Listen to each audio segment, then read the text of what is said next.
testing different soil mixes, like different types of soil for seeds.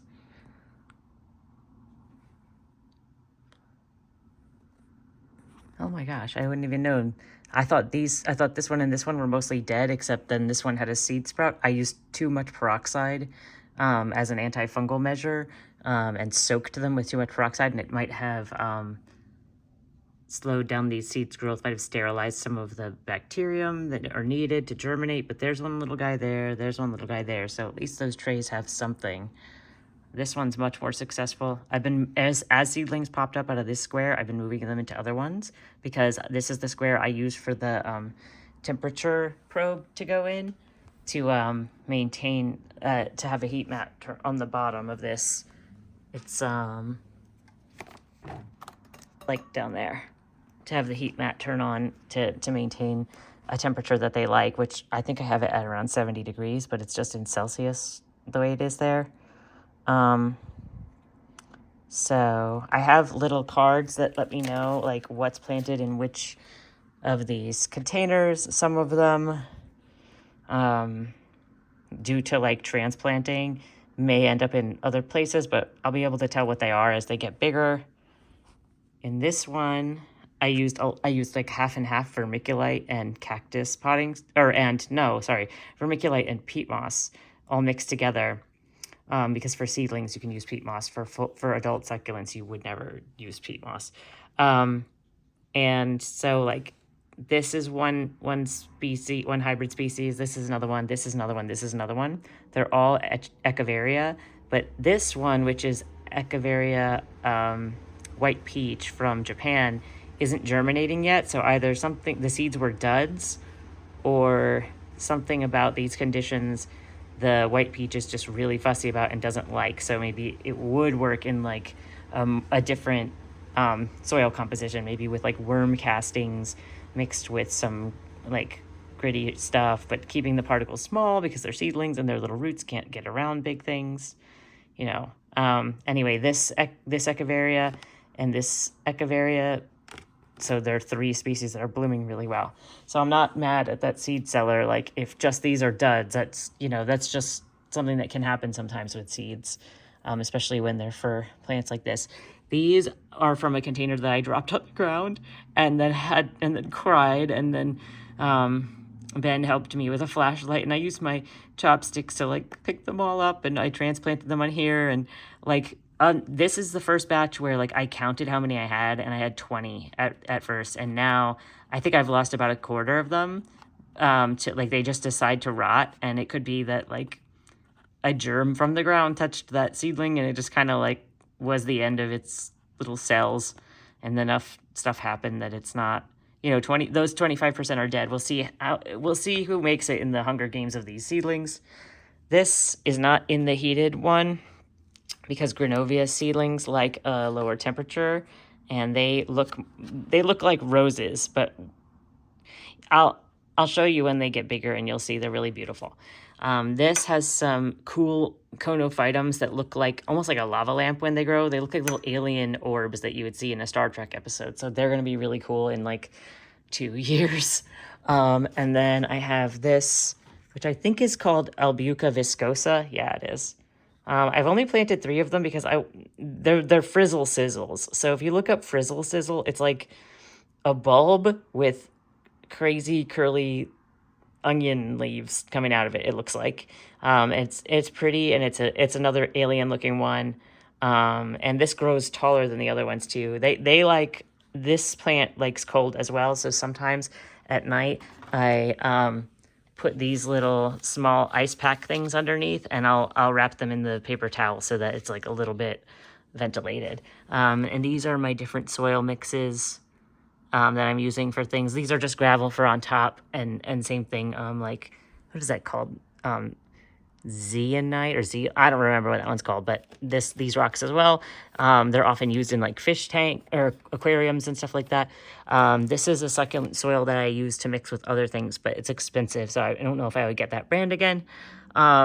This is a seedling mix that I made that's just half vermiculite and half peat, and it holds onto water seemingly forever. I leave it open because I'm worried about it getting fungus in there, but not mold because it's not cold enough for mold. And then this is chunky bits from yesterday that were too big, and I sifted them out. And then I have a big thing of perfect succulent mix that I made in there. And I just need to get some long-acting fertilizer pellets, and that'll be something. And then over here is my tray of clippings that I'm waiting to see if they'll grow roots so that I can then put them in a tray like this, where, like, you can see this one, his one little root of this moonstone. It's pink, which is a good sign, and it's gonna go in there looking for the moisture. We water from the bottom up by filling the pink thing with water, like up to this, like an inch, and then dropping this in and letting it soak for like at least 5 minutes.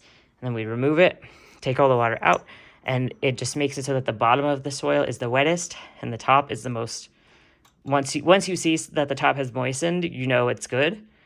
Then you dump the excess, and then the roots are very much encouraged to go down and seek that water. And it's also a very quick draining soil that dries out quickly enough, because the succulents like a big drink, but then they don't like having soggy feet, is kind of how people explain it.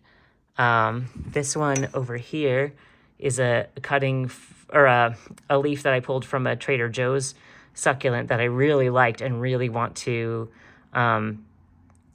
propagate clones of. So that's one, and that's going to be one. They have roots and buds, which is a great sign. This is also an echeveria that I just got from a garden center, and they didn't take good care of them, so the leaves were really ugly on that plant. And then over there, I have more examples of plants that are growing from leaf but have been growing for longer. And I've got clippings from my jade plant. I've got an echeveria right there on the far right. I've got other little echeverias. Those are more moonstones waiting for them to get their first roots and buds. And then this Graptopetalum super bloom is I have a couple leaves here, and I have 1, 2, 3, 4, 5, 6 leaves of that here, and I really, really, really want them to propagate clones because it's so beautiful, and I want to make an even prettier one than that plant that I got. And then these 2 plants we got at the garden center from in Glenside, and I just repotted them to make them really happy. I got them used to this source of sunlight. This is a jade plant that Caleb gave me years ago, and I shaved with a vegetable peeler down the side just to see what would happen. I want to see how it heals, because this is one of the hardier plants. It's like you have to actually try to kill it, and it's like it's doing some kind of crazy thing. I don't think that experiment is going to be a good result, but because I already have healthy clippings from this jade plant in the other container over there that you saw, I don't really care if this doesn't make it, because I'm just learning about how to bonsai a jade plant, because it's like a good first bonsai experience, because they grow fast and they're hardy. So yeah, we'll see what happens to my money tree, as they call it. This is a moonstone, not at its prettiest coloring at night, but it looks beautiful in like the light during the daytime, can be all pink and cream. And then this is a Gollum jade plant, which they're also called Shrek's ears because they look kind of like an ogre ear from Shrek. And yeah, and then I'll show you really quick my new plants that Ben said I could get because he got a promotion at work finally. Yeah, I recorded myself unboxing these, but I'm really excited. I gotta go get a makeup brush that I don't use anymore for makeup and sterilize it, and then I'm going to use it to brush off like any little bits of, like those little white bits of perlite or brown bits of soil that are like in the leaves before it makes little wounds on all those leaves, because it will.